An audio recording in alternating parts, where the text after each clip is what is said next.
சிறகடிக்க ஆசை சீரியலோட upcoming episode என்னென்னு பார்க்கலாம். விஜயா என்ன செய்யன்னு தெரியாமல் ரொம்பவே மனசு வேதனையோடு இருக்காங்க. மனோஜ் கிட்ட பேசியும் எந்த பிரயோஜனமும் இல்லை. மனோஜ் நம்ம பேச்சை கேட்குறதே இல்லையே. அப்படி இருக்கும்போது நம்ம இப்போ என்ன செய்யறது? நம்ம வீடு கிடைக்கிறதுக்காக நாம தான் ஏதாவது செய்யணும். சிந்தாமணி கிட்ட பேசி பார்க்கலான்னு அவங்க வீட்டுக்கு போனாலும் சிந்தாமணி என் பேச்சை கேட்குற மாதிரியே தெரியலையே. அப்புறம் எப்படி நம்ம இந்த பிரச்சனையை சமாளிக்கிறது? எப்படி நம்ம வீடு நமக்கு கிடைக்கும்? மீனாவும் முத்துவும் பணத்தை ஏற்பாடு பண்ணுவோன்னு சொன்னாலும் முத்து சாதாரண கார் டிரைவர்.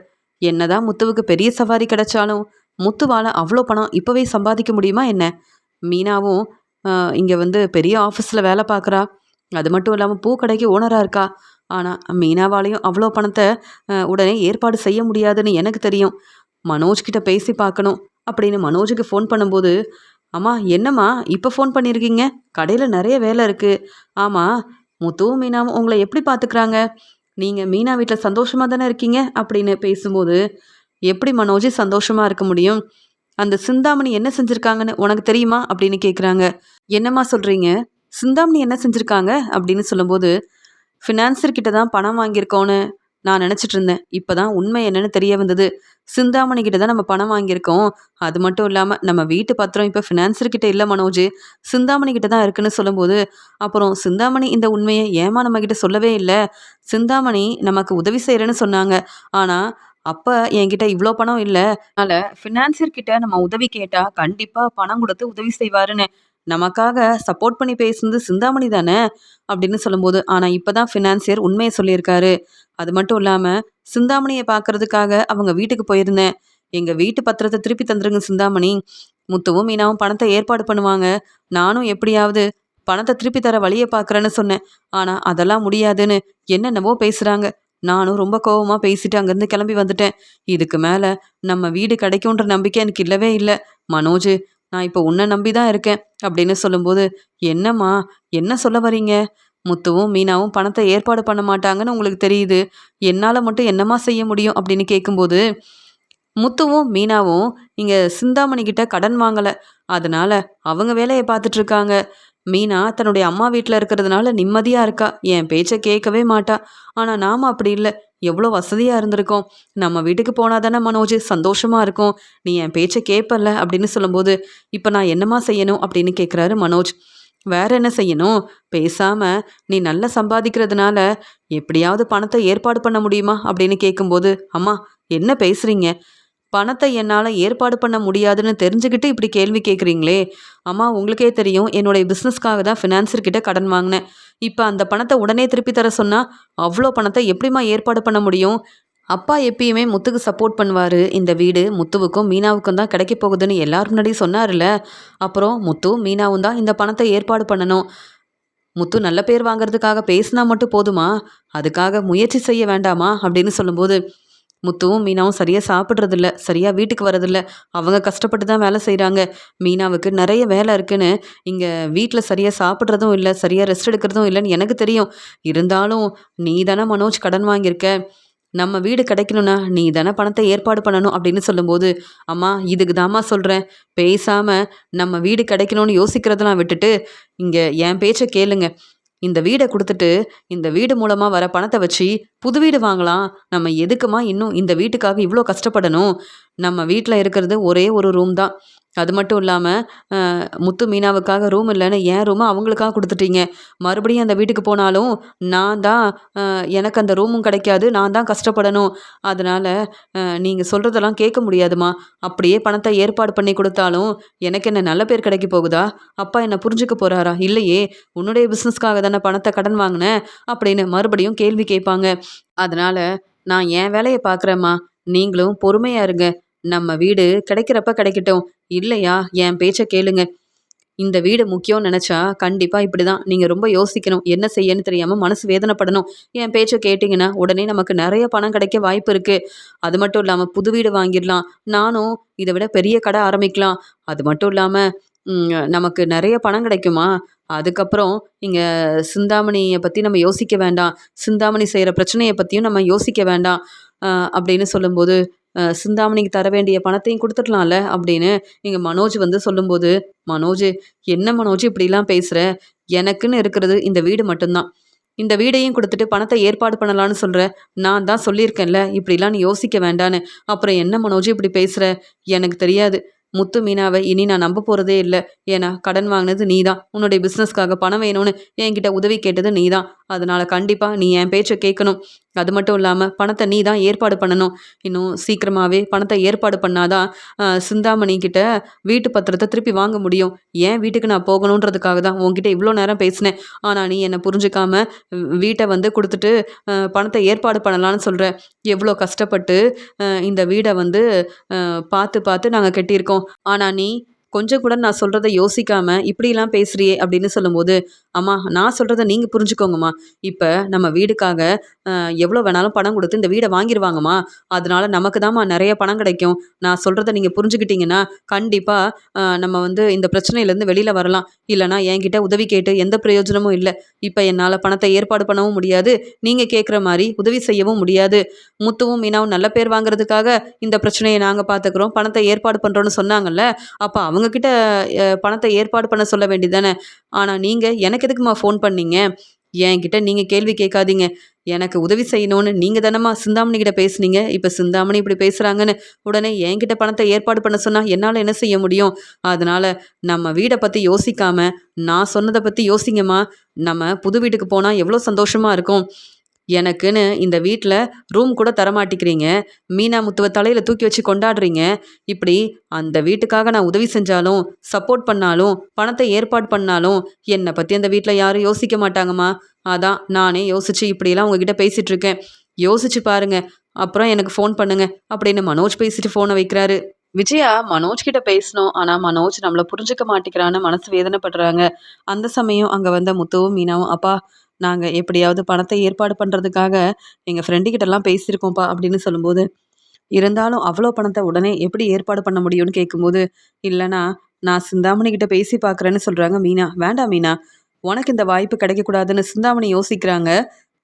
அப்படியே அவங்க பேச்ச கேட்டாலும், நம்ம வீடு நமக்கு கிடைக்கும்னு எப்படி சிந்தாமணி பேச்ச கேட்டு நம்ப முடியும்? அதனால நீ பொறுமையா இரு, நான் பார்த்துக்கிறேன்" அப்படின்னு சொல்றாரு முத்து. உடனே விஜயா சொல்றாங்க, "மீனா சொல்றது சரிதானே? இப்ப மீனாவுக்கு பெரிய வாய்ப்பு கிடைச்சிருக்குன்னு. மீனாவ எல்லாரும் தேடி வந்து பாராட்டி பேசுறாங்க. மீனாவுக்கு நல்ல பேர் கிடைக்குது. ஆனா சிந்தாமணி பேச்ச கேட்டா நம்ம வீடு கிடைக்கும்ல" அப்படின்னு சொல்லும்போது, "அம்மா நீங்க வேணும்னா உங்க வீடு கிடைக்கணுன்றதுக்காக இப்படி பேசலாம். ஆனா எனக்கு மீனா தான் முக்கியம். மீனாவுக்கு இவ்ளோ பெரிய வாய்ப்பு கிடைக்க, மீனா எவ்ளோ கஷ்டப்பட்டுருக்கான்னு உங்களுக்கு தெரியும்ல.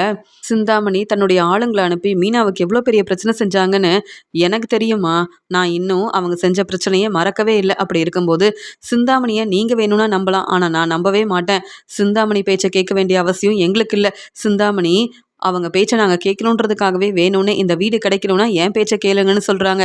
ஆனா சிந்தாமணி பேச்ச கேட்டு மறுபடியும் நாம ஏமாந்து போய் தான் நிக்கணும். அதனால சிந்தாமணி பொய் சொல்றாங்கன்னு எனக்கு தெரியும். மீனா நீ பொறுமையா இரு. நீ எதுக்காக ரொம்ப யோசிக்கிற அப்படின்னு சொல்லும்போது, இல்ல இப்ப விஜயாத்தையும் சொல்ல ஆரம்பிச்சுட்டாங்க. உனக்கு எதுக்காக இந்த பெரிய வாய்ப்பு கிடைக்கணும்?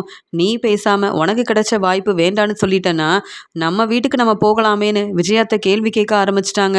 நான் மட்டும் சரின்னு சொல்லலைன்னா, அப்புறம் விஜயாத்த எங்களுக்காக நீ எந்த உதவியும் செஞ்சதில்ல. இப்ப எங்க வீடு கிடைக்கணும்னா, நீ தான் என்ன புரிஞ்சுக்கணும், என் பேச்ச கேட்கணும்னு சொன்னா நான் என்ன செய்ய முடியும்? நான் உங்களுக்காக பேசுறதா, இல்ல விஜயாத்தைக்கு சப்போர்ட் பண்ணி பேசுறதான்னு புரியலையே அப்படின்னு சொல்றாங்க. இங்க மீனா ரொம்பவே குழப்பத்துல இருக்கும்போது, முத்து யோசிக்கிறாரு. மீனாவுக்கு இந்த வாய்ப்பு கிடைக்க, மீனா மட்டும் இல்ல, நானும், இங்க ஸ்ருதியும், ஸ்வேதான்னு எல்லாரும் ரொம்ப கஷ்டப்பட்டுருக்கோம். ஆனா இப்ப சிந்தாமணி வேணும்னே திட்டம் போட்டு மீனாவுக்கு பிரச்சனை செய்யணும்னு நினைக்கிறாங்கல்ல. இனி நம்ம கண்டிப்பா ஏதாவது செய்யணுமே அப்படின்னு முத்து வந்து யோசிக்க ஆரம்பிக்கிறாரு.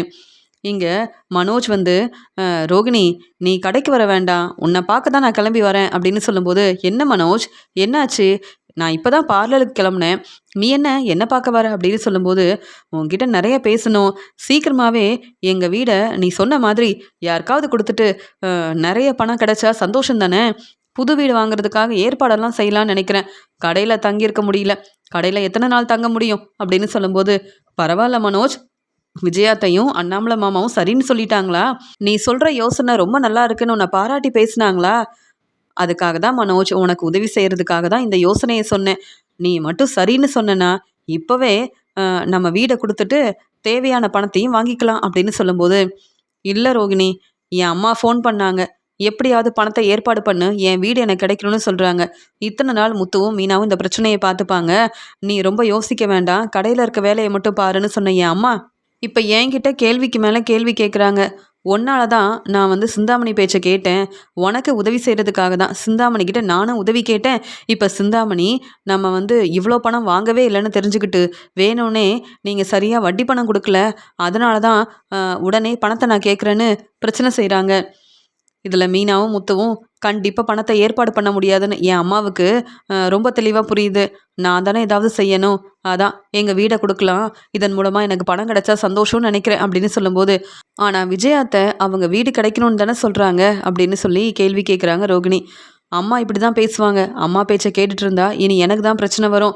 அப்புறம் என் அப்பாவும் நீ தான் மனோஜ் கடன் வாங்கியிருக்க. இந்த பணத்த நீ தான் ஏற்பாடு பண்ணணும்னு சொல்லிட்டாங்கன்னா, நான் என்ன செய்ய முடியும்? சீக்கிரமாவே புது வீடு வாங்கிட்டா என் அம்மா மனசு மாறிடுவாங்க. என்ன புரிஞ்சுப்பாங்க. நான் என்ன செஞ்சாலும் சரியா தான் இருக்கணும். என் அம்மாவுக்கு இப்ப வரைக்கும் என் மேல நெறைய நம்பிக்கை இருக்கு. என்ன என் அப்பாவும், முத்துவும் தான் என்ன புரிஞ்சுக்காம பேசுவாங்க. அதனால நீ சொன்ன மாதிரியே இந்த வீட குடுத்துட்டு பணத்த ஏற்பாடு பண்ணலான்னு நானே யோசிச்சு ஒரு நல்ல முடிவா எடுத்திருக்கேன். ரோகிணி நீ தான் உதவி செய்யணும். நீ எப்பன்னு சொன்னனா, உடனே உன்னுடைய ஃப்ரெண்ட பார்க்கலாம். உடனே இந்த வீட பத்தி உன்னுடைய ஃப்ரெண்டு கிட்ட நானே தெளிவா பேசுறேன். அவங்க மட்டும் சரின்னு சொல்லிட்டாங்கன்னா, உடனே சிந்தாமணி தர வேண்டிய பணத்தையும் ஏற்பாடு பண்ணி குடுத்துட்டு, மீதி இருக்கிற பணத்துல புது வீடு வாங்கலாம். புது பிசினஸ் ஆரம்பிக்கலான்னு நான் நெனச்சத தான் செய்ய போறேன். எங்க அம்மா பேச்ச இப்ப நான் கேட்க போறதே இல்ல. முத்து, மீனா மேல உள்ள நம்பிக்கையில எல்லாரும் முத்துவ பாராட்டி பேசுனாங்கல்ல. இனி எதுக்காக அவங்க பேச்ச நான் கேட்கணும்? இனி அவங்க கிட்ட வந்து அ நான் இந்த யோசனைய சொல்ல போறதும் இல்ல. அப்படியே நான் இந்த யோசனைய சொன்னாலும், என் அப்பா ரொம்ப கோவப்படுவாரு. முத்து என்ன சொன்னாலும் சரின்னு சொல்ற என் அப்பா என்ன புரிஞ்சுக்க மாட்டாரு. என் பேச்ச கேட்க மாட்டாரு. எனக்கு தெரியும். என் அம்மா எப்பயுமே என் பக்கம் தான் இருப்பாங்க. அதனால நான் என்ன செஞ்சாலும் எங்க அம்மா எனக்கு சப்போர்ட் பண்ணுவாங்க. அதனால இப்ப நீ என்ன சொல்ற? நம்ம உன்னுடைய ஃப்ரெண்ட போய் பார்க்கலாமா? அப்படின்னு சொல்லும்போது, சரி மனோஜ், என் ஃப்ரெண்டு கிட்ட ஏற்கனவே விஜய் அத்தையோட வீட பத்தி பேசியிருக்கேன். இந்த வீட நீங்க வாங்கிக்கங்க. அதுக்கான பணத்த குடுத்தாலே போதும் அப்படின்னு சொன்னதுக்கு, அப்படியா? அப்ப மனோஜ் கிட்ட நான் பேசியே ஆகணும்னு சொன்னாங்க. நீ தான் எந்த பதிலும் சொல்லாம அமைதியா இருந்த. அதனால நானும் பதில் பேசாம இருந்தேன். ஆனா நீயே இப்படிலாம் பேசும்போது எனக்கு ரொம்ப சந்தோஷமா இருக்கு. ஏன்னா விஜயாத்தையும் இங்க அண்ணாமலை மாமாவும் என்ன புரிஞ்சுக்கல. ஆனா நீ என்ன புரிஞ்சுக்கிட்ட. அது வரைக்கும் எனக்கு போதும். சரி நானும் கிளம்பி வரேன். இங்க பார்லர்ல கொஞ்சம் வேலை இருக்கு. நான் அந்த வேலையை செஞ்சுட்டு உடனே கிளம்பி வரேன். என் ஃப்ரெண்டை போய் பார்க்கலாம். என் ஃப்ரெண்டு சொன்ன மாதிரியே நமக்கு நிறைய பணம் கிடைச்சா சந்தோஷம் தானே. விஜயாத்தையும் புது வீட்டுக்கு வந்துட்டாங்கன்னா அப்புறம் உன்னை கேள்வி கேட்க மாட்டாங்க. முத்துவும் மீனாவும் நம்ம வீட்டுக்கு வரலனாலும் எனக்கு பிரச்சனை இல்லை. விஜயாத்த உன்னை புரிஞ்சுக்கணும். அதுவே எனக்கு போதும்னு சொல்கிறாங்க. பரவாயில்ல ரோகிணி. என் அம்மா உன்னை மருமகளாக ஏற்றுக்கணும்னு நீ யோசிக்கல. எல்லாரும் என்ன புரிஞ்சுக்கணும், என்ன பாராட்டி பேசணும்னு நீ தானே யோசிக்கிற. ரொம்ப சந்தோஷமாக இருக்கு ரோகிணி. அதனால தான் வந்து நீ செஞ்ச பிரச்சனையை பற்றி யோசிக்காம நானும் உன்னை ஏற்றுக்கிட்டேன் அப்படின்னு சொல்கிறாங்க மனோஜ். மனோஜ் உனக்காக எப்பயுமே நான் உதவி செய்வேன். சரி மனோஜ், நான் சீக்கிரமாகவே கிளம்பி வரேன் அப்படின்னு ரோகிணியும் மனோஜும் பேசிகிட்டு இருக்காங்க. மனோஜ் ரொம்ப சந்தோஷமாக இருக்காரு. இன்றைக்கி ரோகிணியோட ஃப்ரெண்டு கிட்ட பேசிட்டோன்னா அப்புறம் நம்ம கையெழுத்து போட்டு கொடுத்துட்டோன்னா கண்டிப்பாக நம்ம வீடு நமக்கு கிடைக்கும். புது வீடு வாங்கிடலாம். அதுக்கப்புறம் என் அம்மா பேச்சை கேட்க வேண்டிய அவசியமே இருக்காது. என் அப்பா போட வேண்டிய கையெழுத்தை ஏற்கனவே நான் போட்டு கொடுத்துருக்கேன். அதனால் இப்போவும் ரோகிணியோட ஃப்ரெண்டு சொன்ன மாதிரியே நான் கண்டிப்பாக செஞ்சுருவேன் அப்படின்னு யோசனை பண்ணிகிட்டு இருக்காரு இங்கே மனோஜ். இன்னொரு பக்கம் விஜயா என்ன செய்யன்னு ரொம்பவே குழப்பத்தில் இருக்காங்க. மீனா கிட்டேயும் பேசி பார்த்துட்டோம். மீனா என் பேச்சை கேட்க மாட்டேங்கிறா. இங்கே முத்துவும் மீனாவுக்கு தான் சப்போர்ட் பண்ணிட்டு இருக்கான். அப்புறம் எப்படி என் வீடு கிடைக்கும்? இங்கே மனோஜ் கிட்ட பேசி பார்த்தா பணத்தை ஏற்பாடு பண்ணவே முடியாது. நீங்கள் எப்பயுமே முத்துவுக்கு தானே சப்போர்ட் பண்ணுறீங்க.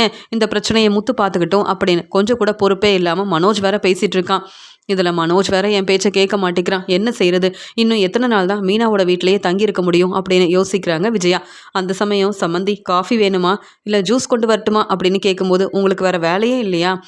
நான் என்ன யோசிக்கிறேன், நீங்கள் என்கிட்ட கேள்வி கேட்குறீங்க அப்படின்னு சொல்லும்போது, சம்மந்தி நீங்கள் எப்படியாவது உங்கள் வீடு கிடைக்கணும்னு யோசிப்பீங்க. அதுக்காக சரியாக சாப்பிடாம இருந்தால் எப்படி? நீங்கள் எங்கள் வீட்டில் இருக்கிறீங்க. உங்களை நாங்கள் தானே பார்த்துக்கணும். மீனா ஏற்கனவே நிறைய வேலை இருக்குன்னு கிளம்பி போயிட்டா. வீட்டில் நீங்கள் இருக்கிறதுனால நானும் பூக்கடைக்கு போகாமல் உங்களுக்காக சமைச்சு கொடுக்கணும். நீங்கள் சொல்கிற வேலையை செய்யணும்னு வீட்டிலையே இருக்கேன். அப்புறம் நீங்கள் சரியாக சாப்பிடலனா நான் தானே கேள்வி கேட்கணும். நான் தானே உங்களை பார்த்துக்கணும் சம்மந்தி அப்படின்னு சொல்லும்போது, நீங்கள் என்னை பார்த்துக்கவும் வேண்டாம், என்கிட்ட கேள்வி கேட்கவும் வேண்டாம். நீங்கள் தான் சாப்பாடெல்லாம் சமைச்சு வச்சிட்டிங்களா, வேணும்னா நான் சாப்பிட்றேன். அதை விட்டுட்டு எப்போ பார்த்தாலும் கேள்வி கேட்காதீங்க. என்ன செய்யன்னு தெரியாமல் இருக்கேன். உங்கள் வீட்டில் தங்கி இருக்கிறதுக்கு எனக்கு பிடிக்கவே இல்லை அப்படின்னு சொல்கிறாங்க. ஏன் சம்மந்தி இப்படி பேசுகிறீங்க? உங்களுக்கு என்ன வசதி வேணும்னு சொல்லுங்கள், நானே செஞ்சு கொடுக்குறேன்னு சொல்லும்போது, ஏன் நான் தான் சொன்னேன்ல, உங்கள் வீட்டில் சரியாக ரெஸ்ட் எடுக்க முடியல, ஏன் நிம்மதியாக சாப்பிட முடியல, அப்புறம் எப்படி நீங்கள் சொல்கிறதெல்லாம் வந்து கேட்டுட்ருக்க முடியும்? என் வீட்டுக்கு போனால் தான் நான் நிம்மதியாக இருக்க முடியும். எங்கள் வீட்டில் இருக்கிற வசதி இங்கே கொஞ்சம் கூட இல்லை அப்படின்னு சொல்கிறாங்க. சம்மந்தி, நீங்கள் பெரிய வீட்டில் இருந்திருக்கிறீங்க, ஆனால் நாங்கள் அப்படி இல்லை. நாங்கள் வாடகை வீட்டில் தான் இருக்கோம். எங்களால் முடிஞ்ச உதவியை செஞ்சு கொடுக்குறோம். ஆனால் நீங்கள் புரிஞ்சுக்காம பேசுனா எப்படி சம்மந்தி அப்படின்னு சொல்கிறாங்க. இப்போ உங்ககிட்ட காஃபி வேணும், ஜூஸ் வேணும்னு நான் கேட்டேனா? நான் என் வீட்டை பற்றி யோசனை பண்ணுறேன். நீங்கள் எதுக்கு தேவையில்லாமல் கேள்வி கேட்குறீங்க? எனக்கு நான் என்ன கேட்டாலும் உங்களால் செஞ்சு கொடுக்க முடியாதுன்னு எனக்கு தெரியும். மீனாவுக்கும் முத்துவுக்கும் வந்து வேறு வேலையே இல்லை. அதனால தான் என்னை இங்கே கூப்பிட்டு வந்துட்டாங்க. பேசாமல் மனோஜோட கடையிலே இருந்திருந்தாலும் மனோஜோட பிஸ்னஸை நானே பார்த்துக்கிறேன்னு பொறுப்பாக அந்த வேலையை செஞ்சுருப்பேன். எனக்கு உங்கள் வீட்டில் தங்கியிருக்க பிடிக்கவே இல்லை அப்படின்னு சொல்கிறாங்க. இங்கே பதில் பேசாமல் அமைதியாக இருக்காங்க சந்திரா. என்ன விஜயா, மறுபடியும் இப்படி பேச ஆரம்பிச்சிட்டியா? இப்போ தான் என் ஃப்ரெண்டுக்கிட்ட பேசிட்டு வரேன், நீ இங்கே தேவையில்லாமல் பேசிகிட்டு இருக்க அப்படின்னு சொல்கிறாங்க. இல்லைங்க, அப்படிலாம் ஒன்றும் இல்லை அப்படின்னு சொல்லும்போது, நம்ம வீடு கிடைக்கணும்னு நீ நினைக்கிறதெல்லாம் சரிதான், ஆனால் அந்த பிரச்சனைக்கு காரணமே நீ தான். சம்மந்திக்கிட்ட எதுக்காக இப்படிலாம் பேசிகிட்டு இருக்க? நீ இப்போவே சம்மந்திக்கிட்ட மன்னிப்பு கேளு. அவங்க முடிஞ்ச அளவு நம்மளை நல்லா பார்த்துக்கிறாங்க. ஏன், நீயும் தான் நல்ல வசதியாக இருக்கணும்னு இங்கே ஸ்ருதியோட அம்மா வீட்டுக்கு போனேன். ஆனால் அவங்க உனக்கு தர வேண்டிய மதிப்பு மரியாதையை தந்தாங்களா? இல்லையே. அதனால தானே இங்கே திரும்பி வந்திருக்க. ஆனால் இங்கே உனக்கு என்ன வேணும்னு ஒவ்வொன்றையும் கேட்டு கேட்டு செஞ்சு கொடுக்குறாங்க நம்ம சம்மந்தி. ஆனால் அவங்கள புரிஞ்சுக்காம இப்படி பேசுறியே, இதெல்லாம் சரியில்லை விஜயா அப்படின்னு அண்ணாமலை சொல்லும்போது, இல்லைங்க அப்படிலாம் ஒன்றும் இல்லை, நான் சாதாரணமாக தான் பேசிகிட்டு இருந்தேன், எந்த பிரச்சனையும் இல்லைங்க, நான் ரொம்ப சந்தோஷமாக இருக்கேங்க, போதுமா அப்படின்னு சொல்லிட்டு அமைதியாக அங்கேருந்து கிளம்புறாங்க விஜயா. உடனே அண்ணாமலை சொல்கிறாங்க, விஜயா இப்படிலாம் பேசுகிறாளேன்னு நீங்கள் யோசிக்காதீங்க. விஜயா இப்படி தான் பேசுவான்னு எங்கள் எல்லாருக்கும் தெரியும், உங்களுக்கும் தெரியும். அதனால் தன்னுடைய வீடு கிடைக்கணுன்ற ஒரு எண்ணத்தில் விஜயா இப்படி புரிஞ்சுக்காம பேசுகிறா அப்படின்னு சொல்லும்போது, பரவாயில்ல சம்மந்தி, ஆமாம் உங்களுக்கு காஃபி வேணுமா அப்படின்னு கேட்குறாங்க. அதெல்லாம் வேண்டாம் சம்மந்தி, நான் கொஞ்ச நேரம் ரெஸ்ட் எடுக்கிறேன் அப்படின்னு சொல்கிறாரு அண்ணாமலை. ரோகிணியும் மனோஜும் ரோகிணி சொன்ன மாதிரி அவங்க ஃப்ரெண்டை பார்க்கறதுக்காக வராங்க. இன்னைக்கே எல்லா ஏற்பாடையும் செய்யணும். என் அப்பா போட வேண்டிய கையெழுத்தை நானே போட்டு கொடுக்குறேன். என் வீடை உன்னுடைய ஃப்ரெண்டுக்கிட்ட கொடுத்துட்டு அவங்க தர வேண்டிய பணத்தை நம்ம வாங்கிட்டோன்னா அப்புறம் புது வீடு வாங்கிடலாம். ஏன் அம்மா எதுக்காக மீனா வீட்டில் தங்கியிருக்கணும்? எதுக்காக அவங்க அங்கேருந்து கஷ்டப்படணும்? ஏன் வீட்டுக்கே கூப்பிட்டு போயிடலாம் அப்படின்னு சொல்லும்போது, அப்புறம் மனோஜ் நானும் வரலாம்ல அப்படின்னு சொல்கிறாங்க. என்ன ரோகிணி, நீ தான் எனக்கு இவ்வளோ பெரிய உதவி செய்கிற, உன்னை கூப்பிடாம இருப்பனா? நீ கண்டிப்பாக என் வீட்டுக்கு வரணும் அப்படின்னு சொல்லும்போது சந்தோஷப்படுறாங்க ரோகிணி. இங்கே ரோகிணி தன்னுடைய ஃப்ரெண்டை பார்க்கறதுக்காக வராங்க. மனோஜ், இவங்க தான் என்னுடைய ஃப்ரெண்டு, இவங்க கிட்ட தான் நம்ம வீடை கொடுக்க போகிறோம், இவங்க தான் வீடை வாங்க போகிறாங்க, பணத்தையும் தர போகிறாங்கன்னு சொல்லும்போது, பரவாயில்லையே இவங்க பெரிய பிஸ்னஸ் செய்கிறாங்களா? நானும் இப்படி தான் பெரிய பிஸ்னஸ் செய்யணும்னு நினச்சேன். ஆனால் இப்போ இவங்க பணம் கொடுத்துட்டாங்கன்னா உடனே பெரிய கடையை ஆரம்பிச்சிருவேன், மறுபடியும் புதுசாக பிஸ்னஸ் ஆரம்பிப்பேன் அப்படின்னு சொல்லும்போது, எனக்கு தெரியும் மனோஜ், உன்னுடைய திறமை என்னன்னு எனக்கு தெரியும், எப்பயுமே உனக்கு உதவி செய்கிறது நான் தான் அப்படின்னு சொல்லும்போது, ஆமாம் ரோகிணி, நீ மட்டும் யோசனை சொல்லலைன்னா எனக்கு நான் புது பிஸ்னஸ் ஆரம்பிச்சிருக்கவே மாட்டேன், இந்த கடைக்கு ஓனராக இருக்க மாட்டேன். இப்போ நீ சொன்ன யோசனையால் தான் எனக்கு புது வீடு கிடைக்க போகுது, நான் புது பிஸ்னஸ் ஆரம்பிக்க போகிறேன் அப்படின்னு ரோகிணியை விட்டு கொடுக்காம ரொம்பவே பெருமையாக பேசிகிட்டு இருக்கும்போது, இங்கே மனோஜ்கிட்ட வந்து விஜயாவோட வீடை பற்றி கேட்குறாங்க. எங்கள் வீடு வந்து ரொம்ப பெருசாக தான் இருக்கும், அது மட்டும் இல்லாமல் மாடியில் வந்து 2-3 ரூம்லாம் இருக்குது. நீங்கள் வந்து பார்த்தீங்கன்னா கண்டிப்பாக எங்கள் வீடு உங்களுக்கு பிடிக்கும். என் அம்மாவோட வீடு தான், ஆனால் என்ன, என் அப்பா கையெழுத்து போட்டால் தான் இந்த வீடு எங்களுக்கு கிடைக்கும். ஆனால் எங்கள் அப்பாவோட கையெழுத்தை நான் ரொம்ப நல்லா போடுவேன், நீங்கள் கவலைப்படவே வேண்டாம். இந்த வீடு மட்டும் உங்களுக்கு கிடச்சிதுன்னா நீங்கள் ரொம்ப சந்தோஷப்படுவீங்க. ஆனால் எங்கள் வீட்டுக்காக நாங்கள் எதிர்பார்க்குறத விட நீங்கள் நிறைய பணம் கொடுத்தீங்கன்னா சந்தோஷமாக இருக்கும்.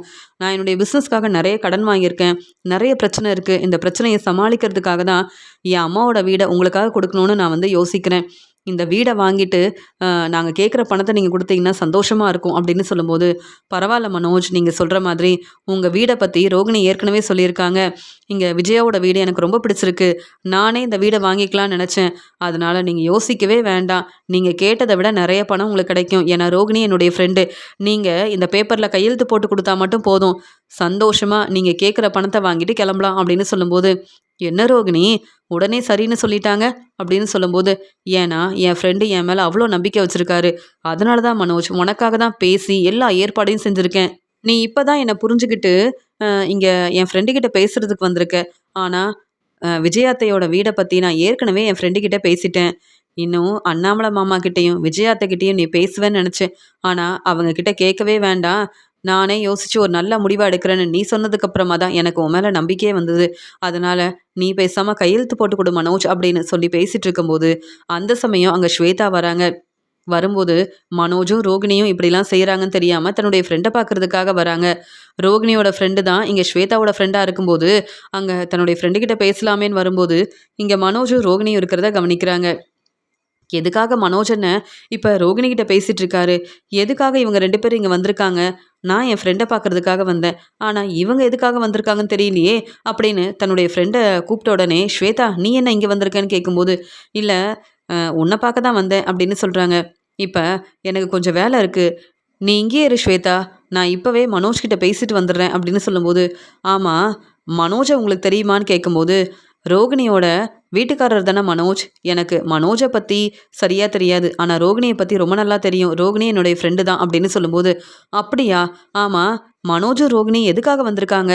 அப்படின்னு சொல்லும்போது, "விஜயாவோட வீட எனக்கு தான் குடுக்க போறாங்க. விஜயாவோட வீடுக்காக நான் தான் பணம் குடுக்க போறேன்.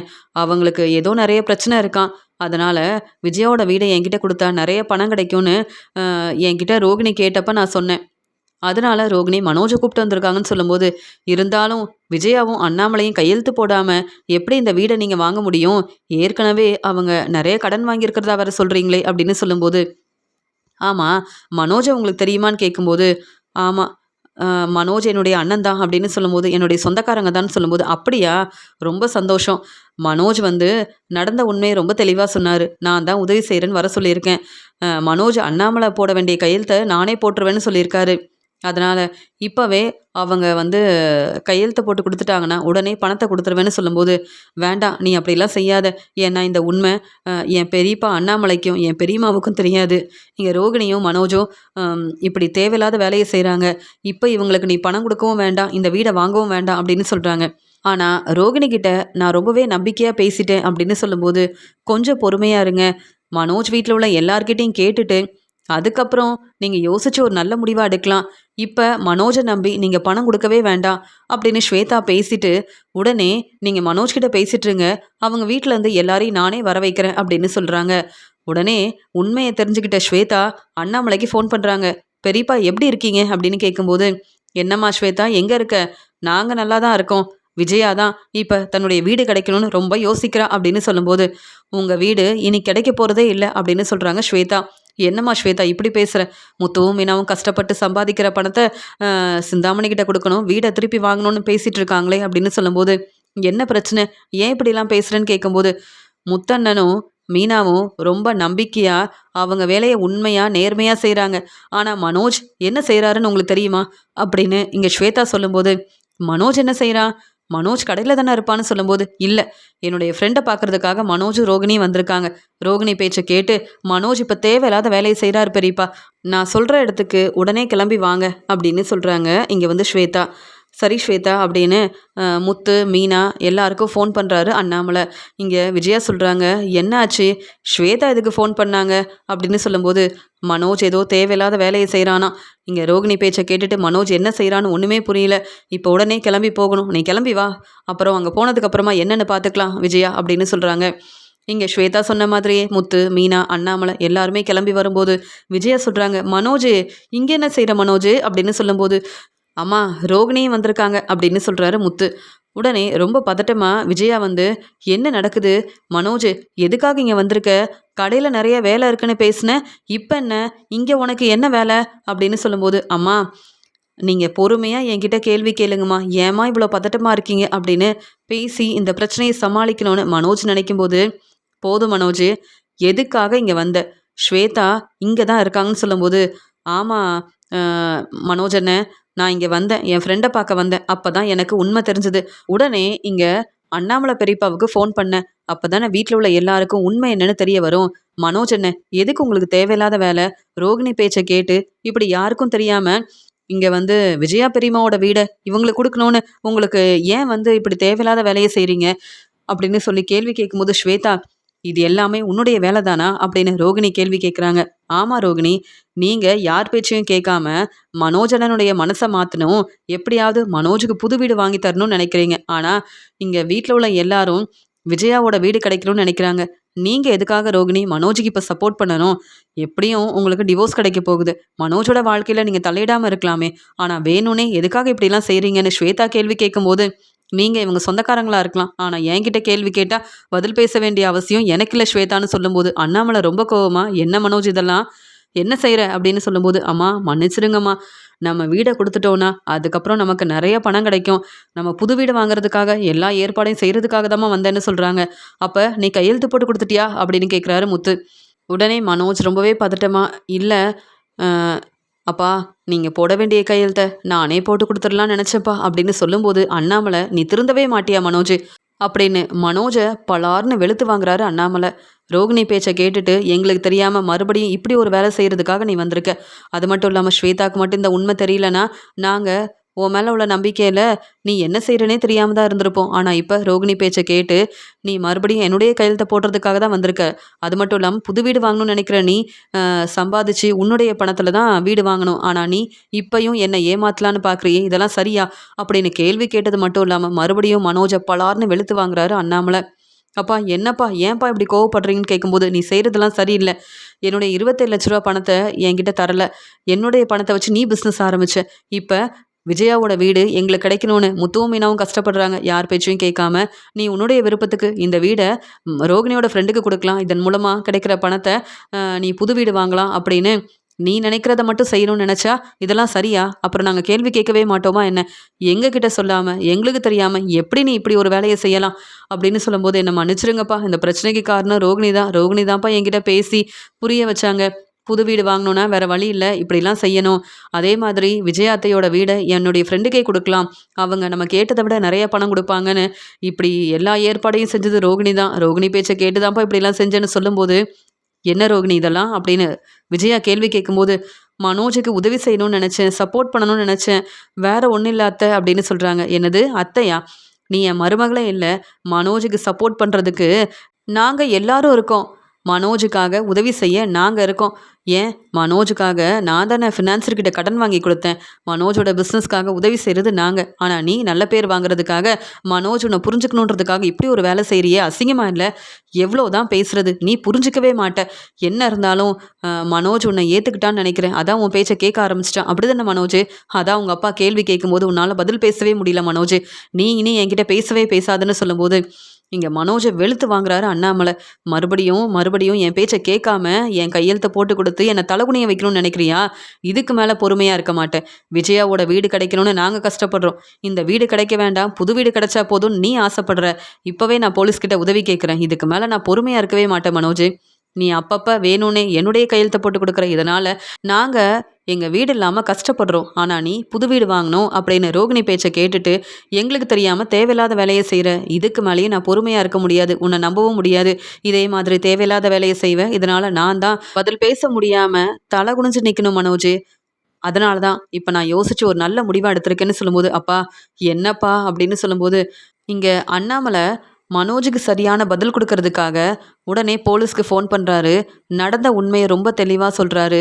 போலீஸ்கிட்ட உதவி கேட்குறாரு. "சார், என் பையன் மனோஜ் இப்படிதான் எனக்கு தெரியாம கடன் வாங்கும்போது என்னுடைய கையெழுத்த போட்டு குடுத்துருக்கான். இப்பவும் எனக்கு தெரியாம என் வீட இவங்களுக்கு குடுக்கறதுக்காக கையெழுத்து போட்டு குடுக்கறதுக்காக இங்க வந்திருக்கான். இப்படி ஒவ்வொரு முறையும் மனோஜ் என்னை ஏமாத்துறான் சார். இதுக்கு மேல என்னால பொறுமையா இருக்க முடியாது. அதனால தான் உங்ககிட்ட உதவி கேட்கிறேன்" அப்படின்னு ரொம்ப தெளிவா அண்ணாமலை போலீஸ்கிட்ட உண்மைய சொன்ன உடனே, "என்ன மனோஜ் இதெல்லாம்?" அப்படின்னு சொல்லும்போது, "சார் நான் பெரிய பிசினஸ் செய்றேன். ஏதோ தெரியாம செஞ்சுட்டேன் சார். என் அப்பா என் மேல உள்ள கோவத்துல இப்படிலாம் வந்து உதவி கேட்குறாரு. அப்பா என்ன மன்னிச்சிடுங்கப்பா. இனி இப்படிலாம் நான் செய்யவே மாட்டேன். அப்பா என் பேச்ச கேளுங்கப்பா" அப்படின்னு சொல்லும்போது, "மனோஜ் நீ திருந்தவே மாட்ட மனோஜ். எங்க பேச்ச நீ கேட்கவும் மாட்ட.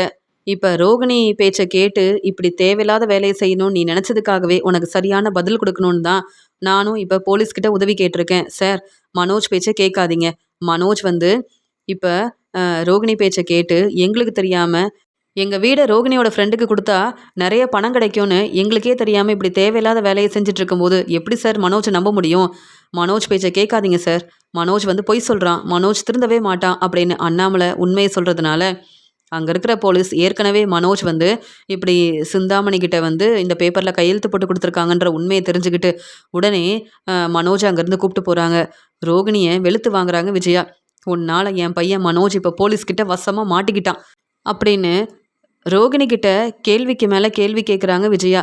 பதில் பேச முடியாமல் ரோகிணி அங்கேருந்து அழுதுகிட்டே கிளம்புறாங்க. பார்த்தீங்களாம்மா இந்த பார்லர்லம்மா எப்படிப்பட்ட வேலையை செஞ்சுருக்காங்க. ஏற்கனவே நம்ம குடும்பத்தில் உள்ள எல்லாரையும் ஏமாத்துனாங்க. இப்போ மனோஜோட மனசை மாற்றணும், மனோஜுக்கு புது வீடு வாங்கி தரணும்னு நமக்கு தெரியாமல் என்னென்ன வேலை செய்கிறாங்க இந்த பார்லர்லம்மா அப்படின்னு சொல்லிட்டு மனோஜ் எதுக்காக ரோகிணியை நம்பணும் அப்படின்னு எல்லாரும் ரொம்ப கோபமாக பேசிகிட்டு இருக்கும்போது உடனே விஜயா அழ ஆரம்பிக்கிறாங்க. என்னுடைய வீடு எனக்கு கிடைக்கணும்னு மனோஜ்கிட்ட எவ்வளவோ பேசினேன். முத்துவும் மீனாவும் என் வீடு கிடைக்கிறதுக்காக கஷ்டப்படுறாங்க. ஆனால் மனோஜ் எனக்கு தெரியாமல் என் வீடை ரோகிணியோட ஃப்ரெண்டுக்கு கொடுக்கணும், இதனால் நிறைய பணம் கிடைக்கும், புது வீடு வாங்கலாம் அப்படின்னு என்னை பற்றி யோசிக்காமல் நான் சொன்னதை கேட்காம மனோஜ் இப்படிலாம் செய்வான்னு நான் எதிர்பார்க்கவே இல்லைன்னு நினைக்கிறாங்க விஜயா. ஸ்வேதா இந்த உண்மையை கண்டுபிடிச்சது மட்டும் இல்லாமல் வீட்டில் உள்ள எல்லாரையும் அங்கே வர வச்சதால ஸ்வேதாக்கு நன்றி சொல்கிறாங்க முத்து. இனி மனோஜை நான் நம்பவே மாட்டேன் அப்படின்னு மனோஜ் மேலே ரொம்பவே கோபமாக இருக்காங்க அண்ணாமலை.